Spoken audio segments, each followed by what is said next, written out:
నా ఫ్రెండ్స్, జై పాలస్తీనా అన్నోడు ఏమయ్యాడు? గాజా కోసం మాట్లాడిన పప్పు ఏమయ్యాడు? పార్లమెంట్ సాక్షిగా హిందువులు వైలెంట్ అని అన్నవాడు ఏమైపోయాడు? ఇలా గాజా వాళ్ళకి పువ్వులిస్తూ best silent performer in Bangladesh Hindu జినోసైడ్కి అవార్డ్స్ తీసుకుంటున్నాడు. ఇదే Congress. This is Congress for you. హిందువులు వైలెంట్ అనే అదే నోరు ఇప్పుడు అదే హిందువులపైన దాడులు జరుగుతుంటే, మారణ హోమం జరుగుతుంటే చూసి చూడనట్టు ఉంటున్నారు. ఎందుకు? ఓట్ల కోసమా? మరి హిందువుల ఓట్లు వద్దా? ఎందుకు వద్దు? అందుకే క్యాస్ట్ సెన్సెస్ అని విడదీసి కులం పేరు చెప్పి ఓట్లు లాగేద్దామని ప్రయత్నించేది. మిమ్మల్నే అక్కడ మన దేవుళ్లను మన పద్ధతులను తిడుతున్నారు. బుద్ధి లేకుండా బాగేస్తుంటారు. దేవాలయాలను కూల్చేస్తున్నారు. తెలిసి తెలియకుండా మాట్లాడేస్తుంటారు. మామా వదులు. హిందువుల ఇల్లుకి వచ్చి దాడులు చేస్తున్నారు. చెప్పేది నీకు తెలిసి తెలియకుండా మాట్లాడేస్తుంటారు. వదిలే, చాలా పనులున్నాయి మాకు. విన్నావా? నీ కులాన్ని ఎవరో తిడుతున్నారు.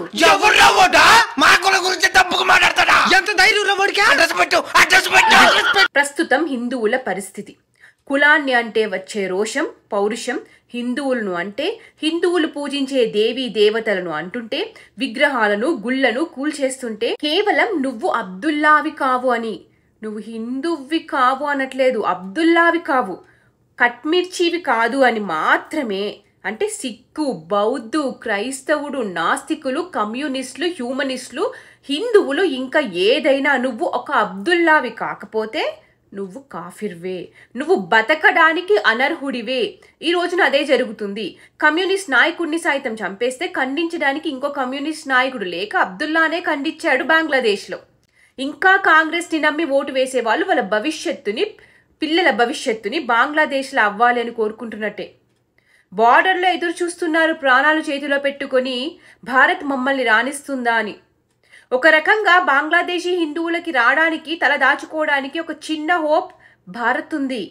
మరి భారతదేశంలో ఇలా జరిగితే ఎక్కడికి వెళ్తాం?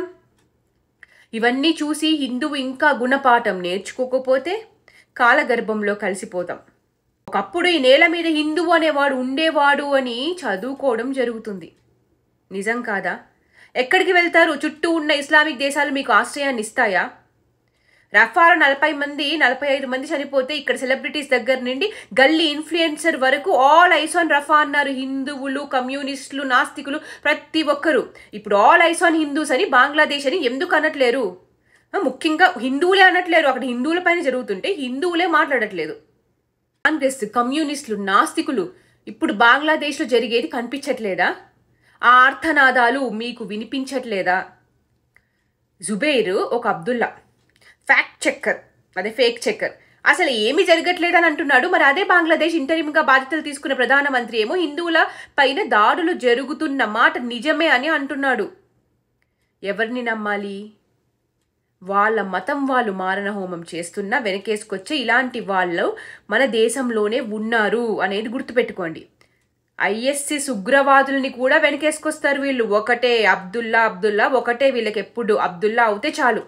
ఇలాంటి ఫేక్ చెక్కర్స్ని వెనుకోసుకొచ్చే సో కాల్డ్ గంజాయి మొక్కలు కూడా లేకపోలేదు. అవసరం వస్తే ఈ అబ్దుల్లా ఆ గంజాయి మొక్క అడ్రస్ ఫస్ట్ చెప్తాడు. బంగ్లాదేశ్ కొత్త హోమ్ మినిస్టర్ షెకావత్ హుస్సేన్ హిందువుల పైన దాడులు మేము ఆపలేకపోయాము, జరుగుతున్నాయి, మిలిటరీ ఆపలేకపోతుంది, సారీ క్షమించండి అంట. పోలీసులు, నాయకులు ఎవరూ కాపాడలేరనేది అర్థమవుతుందా మీకు? ఇక్కడ మన దేశంలో కూర్చుని హిందూ జినోసైడ్ని వైట్ వాష్ చేసే ప్రయత్నం చేస్తున్న రాక్షసులు, తాటకిలు మన చుట్టూనే ఉన్నారు. ప్రాణాలు కాపాడుకోవడానికి బావిలో దూకేశారు కొందరు. ఎప్పుడో జలియన్వాలా బాగ్ కోసం విన్నాం. తెలంగాణలో రజాకర్లు ఆడవాళ్ల బట్టలు ఊడదీసి నగ్నంగా బతుకమ్మ ఆడిస్తూ వెనుక భాగంపై కొడుతూ ఉంటే తట్టుకోలేక బావిలో దూకిన ఆడపిల్లల ఆత్మగౌరవం చూసాం, విన్నాం. ఇప్పుడు కళ్ళ ముందే జరిగేవి చూస్తున్నాం. అరే, తిరగబడడం, ఎదురించడం, ప్రాణాల కోసం యుద్ధం చేయడం మరిచిపోయామా? చొక్కాలు చించుకొని సినిమాలు చూస్తారు. ఏ ఒక్క సినిమా హీరో హీరోయిన్ హిందువుల కోసం ఎందుకు మాట్లాడట్లేదు? స్వయంగా హిందువులే ఉన్నారు కదా అదే హీరోలు హీరోయిన్లు. వాళ్ళు హిందువులు కారా? రఫా గురించి మాట్లాడినప్పుడు లేదు హిందువుల గురించి మాట్లాడడానికి ఏం అడ్డొస్తుంది? దక్షిణ భారత్ నుంచి ఏ ప్రాంతీయ పార్టీ నాయకుడు కూడా బంగ్లాదేశ్ హిందువుల ఊచకోతను ఖండించలేదు, ఒక్క పవన్ కళ్యాణ్ తప్ప. ప్రతి ఒక్కరిని అడగండి, మేము చూస్తేనే హీరోలు అయ్యారు, ఆల్ ఐస్ ఆన్ రఫా అన్నప్పుడు లేచిన నోర్లు, పెట్టిన ట్వీట్లు, తోటి హిందువుల పైన జరుగుతున్న దాడుల గురించి మాత్రం ఎందుకు లెగట్లేదు అని అడగండి. భారతదేశంలో రాజ్యాంగాన్ని ఫాలో అవుతున్నారు అంటే హిందువులు మెజారిటీగా ఉండడం వల్ల. భారత్లో ప్రజాస్వామ్యం ఉంది అంటే హిందువులు మెజారిటీగా ఉండడం వల్ల. భారత్లో మిలిటరీ, ఆర్మీ ఆ దేశానికి ద్రోహం ఎందుకు చేయరు, ఆ దేశం మీదే ఎందుకు తిరగబడరు అంటే మన దేశంలో ఇంకా హిందువులు మెజారిటీగా ఉన్నారు కాబట్టి. ఆ మిలిటరీలో, ఆర్మీలో హిందువులు ఉన్నారు కాబట్టి. భారత్లో అన్ని మంచిగా ఉన్నాయి, అందరూ బాగుంటున్నారు అంటే అది హిందువులు మెజారిటీగా ఉండడం వల్ల. భారత్, పాకిస్తాన్, ఆఫ్ఘనిస్తాన్, బంగ్లాదేశ్లా మారకపోవడానికి కారణం హిందువులు. భారత్ నుండి విడిపోయిన అన్ని దేశాల్లో హిందువుల సంఖ్య తగ్గుతూ అక్కడ మైనారిటీలుగా మారిపోయారు.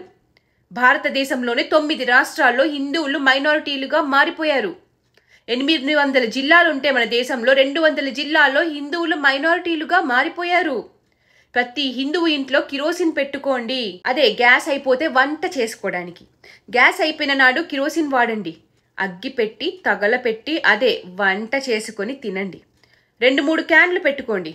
అక్కడ దాడులకు, అఘాయిత్యాలకు గురి అవుతుంది మన అన్నలు, తమ్ముళ్ళే, అక్కలు, చెల్లెళ్ళే. ఈరోజు ఎక్కడో జరిగిందని మౌనంగా ఉంటే రేపు సమస్య మీ ఇంటి దాకా రావచ్చు. అప్పుడు మీకోసం స్పందించడానికి ఎవరు మిగలరు. ఆలోచించండి. మన పనులు, ఉద్యోగాలు, వ్యాపారాలు, బాధ్యతలు కొంత పక్కన పెట్టి కొంత సమయాన్ని ధర్మ రక్షణ కోసం కేటాయించండి. హిందూస్ ఆఫ్ ఇండియా ఇది మీకు కనపడితే అక్కడ హిందువుల ఆర్తనాదాలు గుర్తు తెచ్చుకొని కొనాలా వద్దా అని ఆలోచించండి. సెల్ఫ్ ప్రొటెక్షన్ ఎలా చేసుకోవాలి, మనకి కూడా రేపటి నాడు ఇలాంటి కష్టం వస్తే అని ప్రతి ఒక్కరూ కూర్చొని ప్రణాళికలు వేసుకొని ఆ కష్టమే నా ఇంటికి వస్తే నేను కుటుంబాన్ని ఎలా కాపాడుకుంటానో ఆలోచించి పెట్టుకోండి. చేతులు కాలే వరకు ఆగకండి. ఉటుకురి జానకి రామారావు గారు ఒకటి రాశారు, కత్తికి కత్తి, శక్తికి శక్తి, యుక్తికి యుక్తి, ఈ ఆట ఆడితేనే ముక్తి. పొగరుబోతు ఒకడు చెంప మీద కొట్టాడు, ఇంకొక చెంప చూపితే దాని మీద కొడతాడు. కొట్టి మన దగ్గర లాక్కొని మనల్ని బానిస చేస్తాడు. ఒకటి కొడితే 2 బదులిస్తే మరలా మనల్ని తేరిపార చూస్తాడా? సింహం గుహలో ఎవడైనా తలదూరుస్తాడా? పాముల పుట్టలో వేలెవడైనా పెడతాడా? సింహానికి బలమున్నది, పాముకి ఆయుధమున్నది. ప్రకృతి నుంచి ఇవి నేర్చుకుంటేనే ప్రశాంతంగా జీవించగలము. లేకపోతే పాకిస్తాన్, బంగ్లాదేశ్లోని హిందువులలాగా మనం కూడా. కన్ఫ్యూజ్డ్ అర్జునుడికి శ్రీకృష్ణుడు ఏం చెప్పాడు? హతోవా ప్రాప్యసే స్వర్గం జిత్వా వా భోక్షసే మహిం తస్మాదుత్తిష్ట కౌంతేయ యుద్ధాయ కృత నిశ్చయః. అర్జున, యుద్ధం నిశ్చయం. War is inevitable. యుద్ధం నువ్వు చేయక తప్పదు. చనిపోతే స్వర్గభోగం, గెలిస్తే రాజభోగం. మానసిక దృఢత్వాన్ని బోధించే ఇలాంటి శ్లోకాలు చెప్పకుండా చెంప మీద కొడితే ఇంకొక చెంప చూపించు అని చెప్పి జాతిని నిర్వీర్యం చేసుకుంటూ వచ్చారు. బంగ్లాదేశ్లో లాంటి పరిస్థితులు ఇక్కడ వస్తే యుద్ధాయ కృత నిశ్చయః. Be prepared to fight. We have no place to go. పరిగెట్టినా ఎంత పరిగెట్టినా చుట్టూ సముద్రాలు ఉన్నాయి, ఇస్లామిక్ స్టేట్స్ ఉన్నాయి. పోరాడటం తప్ప పారిపోయే మార్గాలే లేవు. సో ఒక్కసారి ఆలోచించండి. జై భారత్, జై హింద్.